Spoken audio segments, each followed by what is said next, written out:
You know, when I first saw this title, I was assigned to it.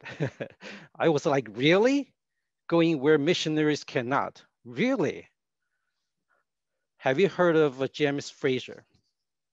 He was a missionary of China Inland Mission from more than 100 years ago. He went to Yunnan, a southwestern province. He walked every day into the mountains to visit those villagers who would not listen to him for years. He walked miles, tens of miles every day into the mountains, often had to climb through. You tell me that there is a place that James Frazier could not go.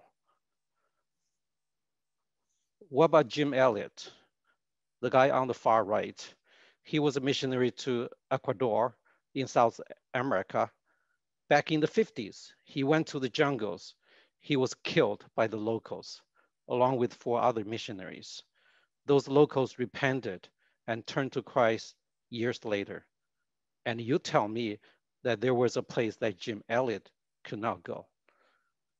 Of course, I'm playing a little bit with the words. We know that missionaries are willing to go anywhere, but there are circumstances that prevent them from going. 100 years before James Frazier, he would not be allowed to enter China inland. Without modern transportation or the helicopter that they flew, Jim Elliott and his co-workers would have a hard time to get close to the jungles. But I want to start today's sharing with this. Don't ever underestimate a missionary heart. Missionaries, by definition or by conviction, will go anywhere that God calls them to go, and eventually they can. But where to go? Apostle Paul's words came to mind. He wrote in Romans that he would preach the gospel where Christ was not known. I think that's a good direction.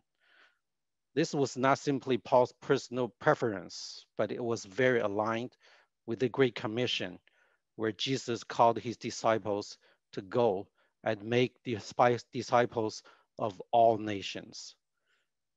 And that's a reflection or extension of God's first command after he created mankind. Be fruitful and increase in number, fill the earth and subdue it. We often read this verse in the physical or biological sense. What if we also read it in the spiritual sense?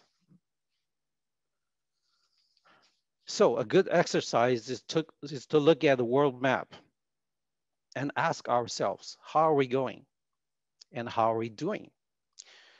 Be fruitful and increase in number, fill the earth and subdue it. We seem to be doing it pretty well to fill the earth physically, but spiritually we're quite lacking, are we not? For example, there is a region across Asia and Africa called the 1040 window. In this region, there have lived over 80% of the world's poorest populations with the lowest quality of life. At the same time, it has high concentration of Islam, Buddhism, Hinduism, and atheism. If mission work and the resources are poured into this region, it'll be a pretty good strategy, isn't it? But there is one major obstacle. Because of the different religions and ideologies, Christian workers are not welcomed by the governments there. I'm referring to ministers and missionaries. Sometimes we call them M people. If you are an M, you cannot get a visa to enter these nations or territories. Now we're talking going where missionaries cannot with your profession. As I just mentioned, this region happens to be also some of the poorest places on earth. They need a lot of development and modernization.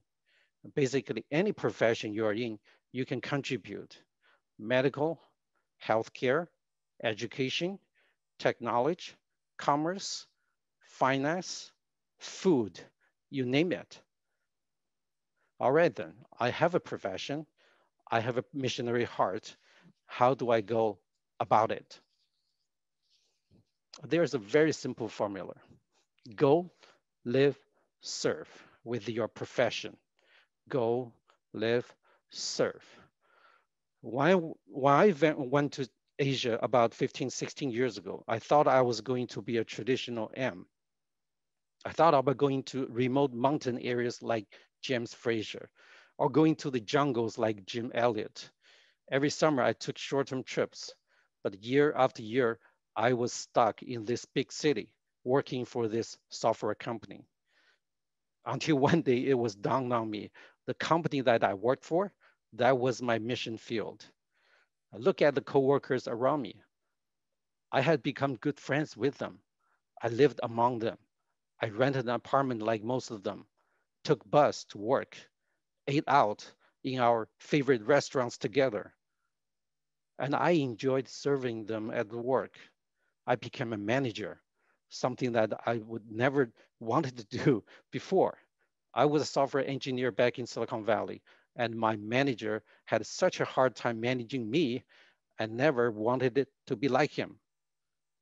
Now in Asia, I became a manager and I enjoyed it. I ended up enjoying it. I supported managers in every way I could. You heard Lance talk earlier. Yeah, I did what he did. And they probably never had a manager like this who didn't boss over them. And one day I was like, God, you had a great sense of humor. I had become one of the M people. I'm an M now. M as a manager. My company couldn't wait to help me to renew my visa every year. And there were 2 years I went to seminary and they kept my job saying, come back when you're done. Go, live, serve. And yes, some of my coworkers became Christ followers. And today I'm walking the same journey, having returned to the Bay Area. My work and my workplace are both very meaningful. Now I want to shift the conversation. If you begin to see the possibilities of going out with your profession, let's now talk about preparation. I want all of us to take a look at the cross. It just so happens that the shape of a cross has two dimensions, the horizontal and the vertical.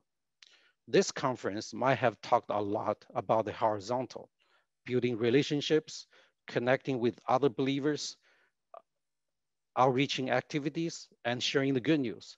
These are all great. And perhaps when it comes to workplace ministry or work as mission, this is the dimension that comes to your mind first. But faith and work integration has another dimension, which is the vertical. That is, through work, you become a true disciple of Jesus. Eugene Peterson said this, the primary location for spiritual formation is the workplace. The primary location for spiritual formation is the workplace. Does that surprise you? You probably thought that spiritual formation happens in a church setting. Listen to a sermon, attend Sunday school, or do Bible study. And I don't think Eugene Peterson was talking about Bible study at your office either. It is through work, through everyday creativity, through everyday struggles and wrestling, we get closer to God if we are fully mindful of Him. The mindfulness of God, the presence of God, this needs to be trained like our muscle. Hudson Taylor, before he first went to China, he deliberately went to live in a poor neighborhood. He wanted to practice trusting in God, often through prayer. There were many times that he was in great need, but he relied on prayer only instead of asking people for help. Eventually, of course, it was through people God provided, but that was how Hudson Taylor built up his faith muscle, so to speak. Guess in what setting was he doing this special training? It was through his workplace. He was a medical assistant. His boss often forgot to pay him, and he would be one meal away from starving. He kept praying until his boss suddenly remembered. That was when Hudson Taylor knew that he was ready for China. You don't have to live in a poor neighborhood to build up your faith muscle. You can just do it in your current workplace. Finally, I will leave you with these three words: mission, passion, and vision. This conference is about your work as global local mission. Maybe your heart is being stirred. Maybe your eyes are opened. Maybe you see some possibilities now. Maybe now suddenly you feel like you have a mission. And this mission is fueled by your passion, a passion for the global missions and also a passion for your local work. Now, let me ask you a question. Are you passionate about your work? You may say, well, I'm not too excited about my everyday job. I am passionate about war missions. Wait. Work as mission. You've got to be passionate about work, or what you're learning at this conference doesn't add up. Once in a while, one of my engineers would come to me saying he wants to work on a different project because he doesn't like the current one. He says he's really excited about the other project.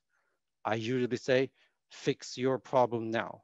If you don't do well with the current project, how can I entrust you with another project? The good news is we can cultivate that passion. We can develop that passion. Remember the cross?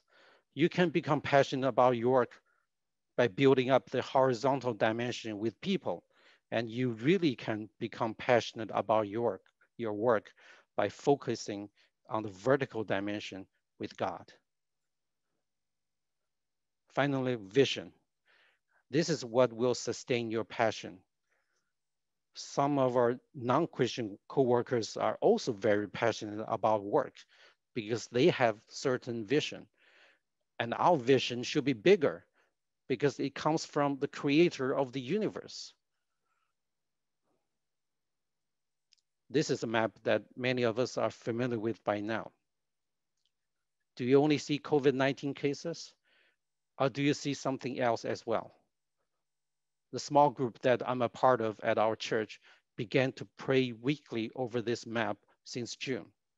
One day we suddenly realized that we could pray for the nations with this map. We look at the countries with the highest number of cases. We didn't just pray for the coronavirus situation.